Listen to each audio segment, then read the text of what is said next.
Sir చెప్పండి, గత వారం 10 రోజుల నుంచి నాగార్జున స్టడీ సర్కిల్ మీద ఆరోపణలు వస్తున్నాయి. అంటే విద్యార్థులు ఇక్కడ ఇబ్బంది పడుతున్నటువంటి కూడా వార్తలు వస్తున్నటువంటి అంశాలు కనబడుతున్నాయి. అసలు ఏమైంది? అసలు నాగార్జున స్టడీ సర్కిల్ యాజమాన్యం, ఆయన యొక్క ప్రిన్సిపాల్, ఆయన చైర్మన్ అంటే ఇక్కడ అధిక దోపిడీ చేస్తున్నారా, లేకపోతే విద్యార్థులకి మీద దౌర్జన్యానికి పాల్పడుతున్నారా? అసలు ఏంది? అసలు నాణ్యతమైన క్వాలిటీ ఎడ్యుకేషన్ లేదా? ఏంటి అసలు విషయం చెప్పండి. ఈ నాగార్జున ఇన్స్టిట్యూట్ అనేటటువంటిది, నాగార్జున అంటే ఎకానమీ, ఎకానమీ అంటే నాగార్జున అనేటటువంటిది ఒక సినానిమస్ను, ఒక సమానార్థకాన్ని, వీటినన్నిటిని సృష్టించుకొని దీన్ని ఈరోజు వ్యాపారంగా మలుచుకున్నారు. జనరల్గా చూస్తే ఏమైందంటే గత ఒక రెండు దశాబ్దాలుగా తెలుగు రాష్ట్రాలలో ఇంజనీరింగ్ విద్యా వ్యవస్థ వచ్చినాక, ఇంజనీరింగ్ కాలేజీలు పెరిగినాక, సోషల్ సైన్సులు అంతరించిపోయినాక ఏమైందంటే ఇవాళ మొత్తం ఒక గ్రాడ్యుయేట్స్ 1,00,000 మంది బయటికి వెళ్తే అలా దాదాపుగా 80,000 మంది ఎవరు వస్తున్నారు అంటే ఇంజనీరింగ్ గ్రాడ్యుయేట్స్ వస్తున్నారు. ఇంజనీరింగ్ గ్రాడ్యుయేట్స్ అంటే వాళ్ళు 10th వరకే సోషల్ సైన్స్ చదువుతారు. 10th అయిపోయినాక ఇంటర్మీడియట్ ఎంపీసీ తీసుకుంటారు. దాని తర్వాత కొంతమంది లైఫ్ సైన్స్ బ్యాక్గ్రౌండ్ ఉన్న వాళ్ళు బైపీసీ తీసుకుంటారు. కొద్ది మంది మాత్రమే సోషల్ సైన్స్ హెచ్ఈసీ, సిఈసీ తీసుకుంటారు. ఎక్కువ గ్రాడ్యుయేట్స్ వీళ్ళే ఉన్నారు కాబట్టి వీళ్ళకు మ్యానుఫ్యాక్చరింగ్ సైడు ఉపాధి అవకాశాలు తక్కువ ఉండడము, సర్వీస్ సెక్టార్లలో అవకాశాలు తక్కువగా ఉండడము, ఈ అన్ఎంప్లాయీస్ను ఎక్కువగా అది అబ్జర్వ్ చేసుకోలేకపోవడం వల్ల ఈ గవర్నమెంట్ సెక్టార్ ఉద్యోగాలకు వచ్చినప్పుడు ఏమవుతుంది అంటే వీళ్ళు ఎప్పుడో 10th చదివినటువంటి ఈ ఎకానమీ సబ్జెక్ట్ అనేటువంటి దాన్ని కొద్దిగా వాళ్ళకు కఠినంగా అనిపిస్తుంది. కొన్ని కాన్సెప్ట్స్ ఉన్నాయి, దాన్ని దృష్టిలో పెట్టుకొని కూడా సిలబస్ని ఈసారి చాలా సరళీకరించారు.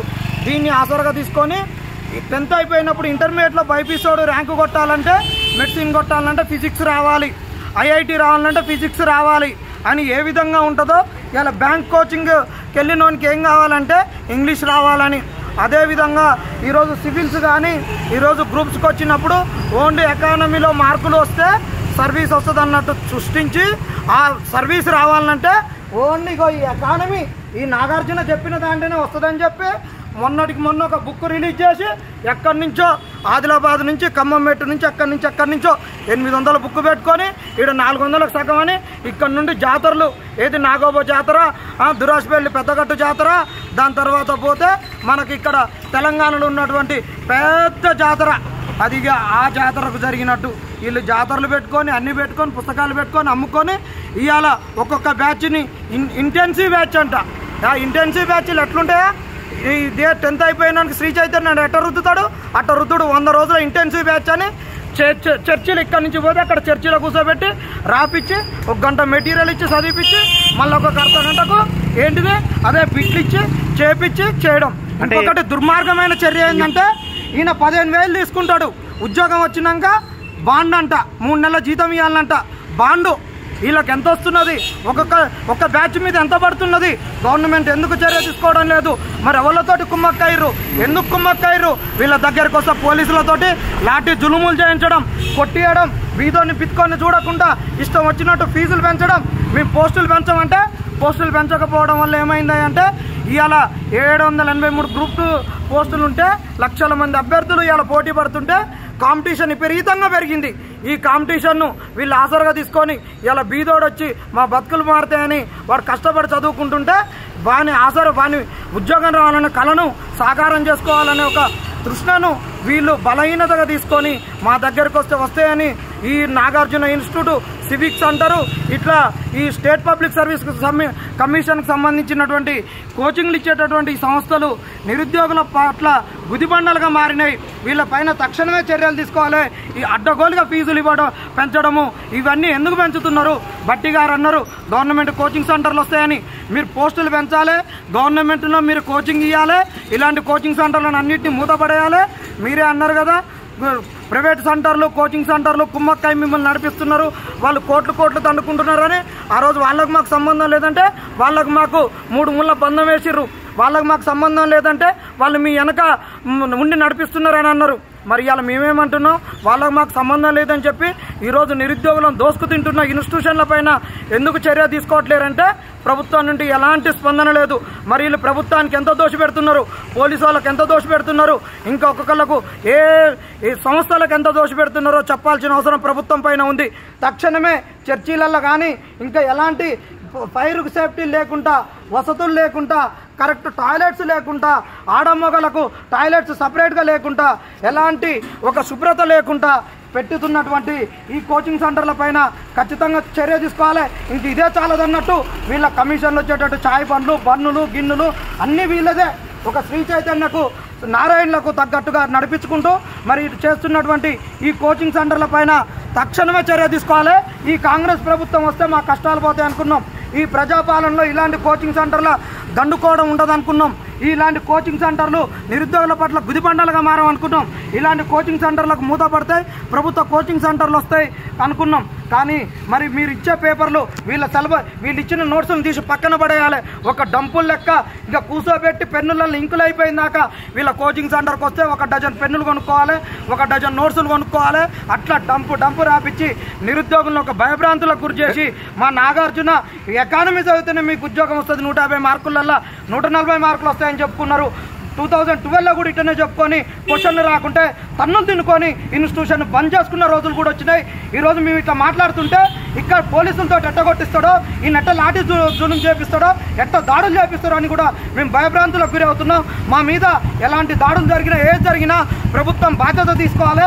ఈ కోచింగ్ సెంటర్ల మీదనే మా మీద ఏది జరిగినా కానీ వీళ్ళకే నేరం మోపాలని కూడా మేము ప్రభుత్వాన్ని డిమాండ్ చేయడం జరుగుతుంది. అయితే ఇప్పుడు చర్చిలో అంటే ఇన్స్టిట్యూట్లో నడవాల్సినటువంటి క్లాసెస్ చర్చిలో పెట్టడానికి అంటే ఏంటిది రీజన్ ఏంటి? వీళ్ళు ఏంది మరి 100,000 మంది వస్తారు. ఇక చూడు ఇంకా బిల్డింగ్ ఎట్టుందో పేక మేడ లెక్కుంది.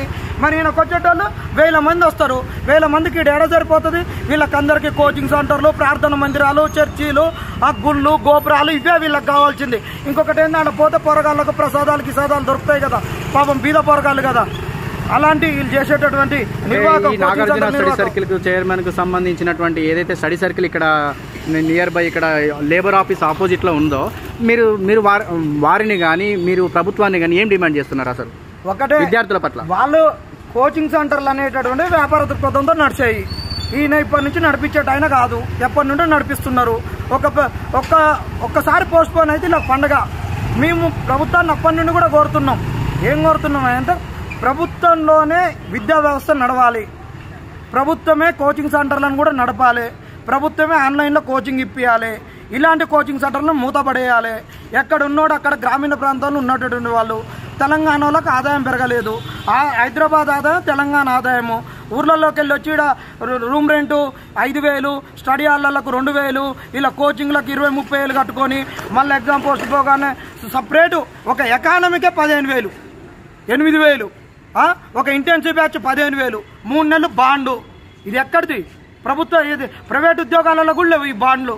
మరిగా అన్ని రాసుకోరు, ఆ ఆస్తులు కూడా రాసుకోరు. ఫస్ట్ ఫైనల్ గా మీరు డిమాండ్ అంటే నాగార్జున స్టడీ సర్కిల్ తరఫున మీరు అంటే ప్రభుత్వాన్ని కానీ కోర్టు వీళ్ళ మీద అన్ని ప్రభుత్వము ఏ విధంగా కోచింగ్ సెంటర్ల పైన చర్య తీసుకోవడానికి వాళ్ళకు వెసులుబాటు ఉందో అన్ని రిసోర్సెస్ ను ఉపయోగించి ఇలాంటి కోచింగ్ సెంటర్లను తక్షణమే మూసేయాలి. రెడ్డి మాట్లాడు. ఈరోజు అశోక్ నగర్లో విద్యార్థులను ఆగమాగం చేస్తూ కోచింగ్ సెంటర్లతోని మాత్రమే ప్రభుత్వ ఉద్యోగాలు వస్తాయని, ఈ కోచింగ్ సెంటర్లు వసూలు చేసే డబ్బులతోని ఆర్థికంగా వాళ్ళు బలపడుతున్నారే తప్ప కానీ వలసచ్చినోడు తెలంగాణ గడ్డ మీద దుర్మార్గపు చర్యలు పాల్పడుతూ ఈరోజు సివిక్ సెంటరే కాదు, అశోక్ నగర్లో ఉన్న ప్రతి కోచింగ్ సెంటర్ కూడా ఆర్థికంగా రాజకీయ నాయకులకు, వాళ్ళ చెంచాగిర్లకు, ఉన్నత అధికారులకు డబ్బులు ఇచ్చి మరి ఇక్కడ వాళ్ళు ఒక రకమైన దౌర్జన్యమైన వ్యవస్థను క్రియేట్ చేయడం జరిగింది. కాబట్టి ఇక్కడ ఆర్థికంగా లేనోడు కష్టపడి ఉన్నతమైన ఉద్యోగం కొట్టాలని కష్టంతో వచ్చిన వాడికి అరకొరగా వసతులు ఏర్పాటు చేస్తూ టెస్ట్ సిరీస్లు అని చెప్పి, కోచింగ్లు అని చెప్పి అనేక రకాలుగా దండుకోవడం జరుగుతుంది.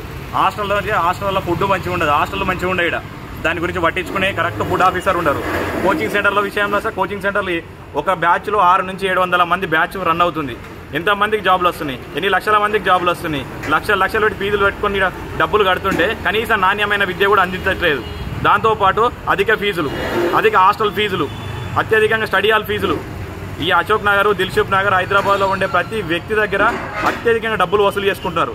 కోచింగ్ సెంటర్లు బాగుపడుతున్నాయి తప్ప కానీ విద్యార్థులు బాగుపడలేరు.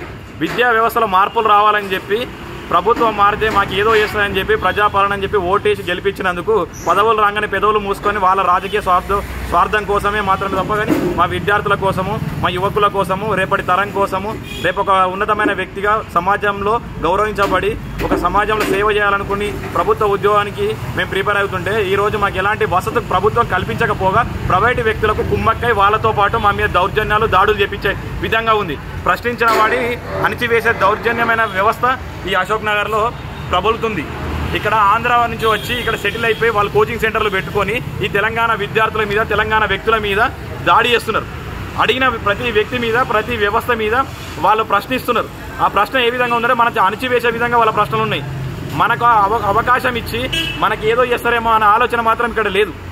కోచింగ్ సెంటర్లు బాగుపడడానికి కోచింగ్ సెంటర్లు మాత్రమే ఆర్థికంగా లాభపడుతున్నాయి కానీ విద్యార్థులను ఎలాంటి లాభం లేదు. కాబట్టి దయచేసి ఈ ప్రభుత్వము ఈ కోచింగ్ సెంటర్ల మీద తక్షణమైన చర్యలు తీసుకొని ఈ కోచింగ్ సెంటర్లో ఫీజు విషయంలో కానీ కోచింగ్ సెంటర్ అంటే ఏ కోచింగ్ సెంటర్ అంటే వివిధ రకాల గ్రూప్ 1, డిఎస్సి ముఖ్యంగా ఆరోపణ చేసి హైదరాబాద్ లో ఉన్న దిల్సుఖ్ నగర్ కావచ్చు, అమీర్పేటనే కావచ్చు, అశోక్ నగర్ కావచ్చు, ఇక్కడ సివిక్ సెంటర్ దగ్గర మీరు ఉండడం సివిక్ సెంటర్ లో మాత్రం ఈ రోజు ఈ కోచింగ్ సెంటర్ లో కొంతవరకు ఫీజు కన్సల్టేషన్ ఇవ్వండి, నిరుద్యోగులు ఉన్నారు, కొంత పేద విద్యార్థులు ఉన్నారు అని చెప్పి మా అన్న జనార్దన్ అడగడం జరిగింది.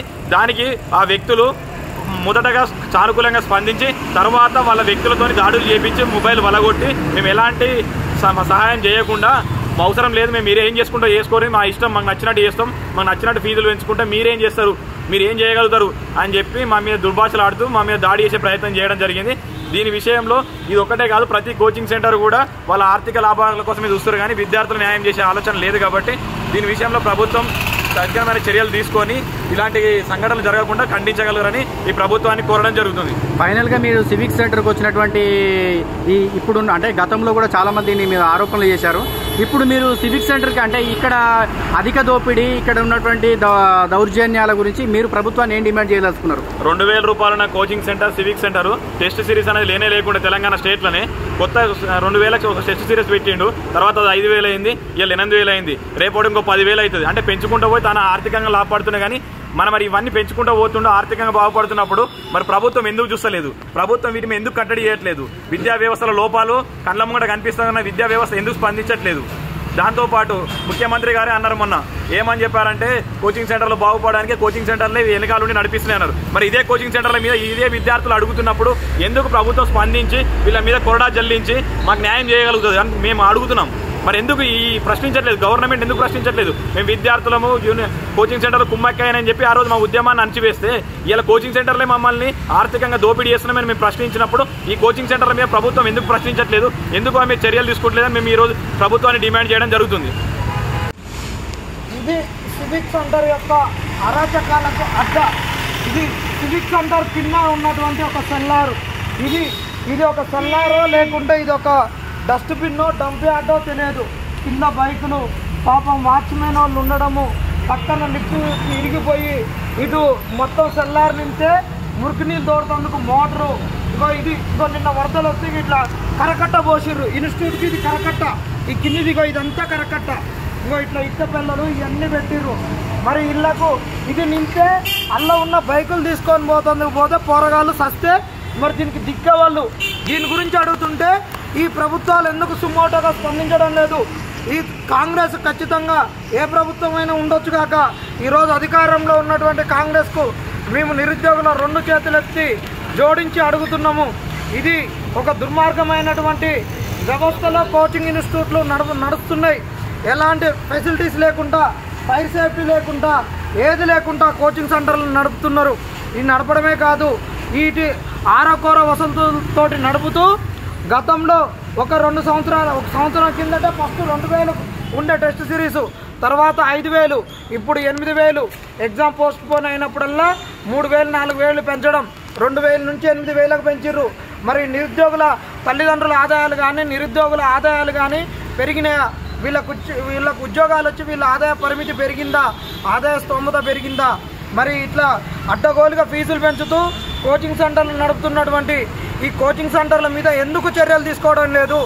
కాంగ్రెస్ వాళ్ళు మొన్న అన్నారు ఢిల్లీలో వరదలు వచ్చినప్పుడు అరకొర వసతులతో ఉన్న ఇన్స్టిట్యూషన్స్ అన్నిటిపైన కొరడా విసురుతాం, జులూం విసురుతాం, పంజా విసురుతాం, ఖచ్చితంగా ఈ ఇన్స్టిట్యూషన్లో భరతం పడతామని చెప్పిర్రు. కానీ వీళ్ళ జోలికి కూడా రావడం లేదు. ఇక్కడ మేమేమడుగుతున్నామంటే తక్షణమే ఈ కోచింగ్ సెంటర్ను మూసేయాలి. ఈ సివిక్ సెంటర్ను పోతున్నారు, వీళ్ళు గుండాల లెక్క ప్రవర్తిస్తారు. నిరుద్యోగులు వచ్చి అడిగితే వీళ్ళు ఎక్కడి నుంచో వచ్చి ఇక్కడ తెలంగాణ మట్టి బిడ్డల వాసన కూడా తెలియకుండా కోచింగ్ సెంటర్లో ఫీజులు తక్కువంటే ఇక్కడ దౌర్జన్యంగా ఇక్కడున్న లోకల్ లీడర్లకు వాళ్ళకు వీళ్ళకు పోలీస్ స్టేషన్లకు ఇచ్చుకుంటూ మీరు ఏం చేస్తారో చేసుకోరి, ఏం పీక్కుంటారో పీక్కోరని దుర్భాషలు ఆడుతూ ఫోన్లు పలకొడుతూ చేస్తున్నటువంటి వ్యవస్థ ఇదొక్కటే కాదు. ఇంకక్కడ నాగార్జున ఇన్స్టిట్యూట్ అని కూడా ఉంది. ఇక ఆయన అయితే ఎక్కడ తీసుకొని పోయి చర్చిలలో పెడతాడు. ఆయనగా ఇంటెన్సివ్ బ్యాచ్ అంట. ఆ ఇంటెన్సివ్ బ్యాచ్లో ఉంటేనే వాళ్ళకు ఉద్యోగాలు వస్తాయంట. ఇక ఈయన దాంట్లో టెస్ట్ సిరీస్ రాస్తేనే క్వశ్చన్స్ అన్నీ పెడతారంట.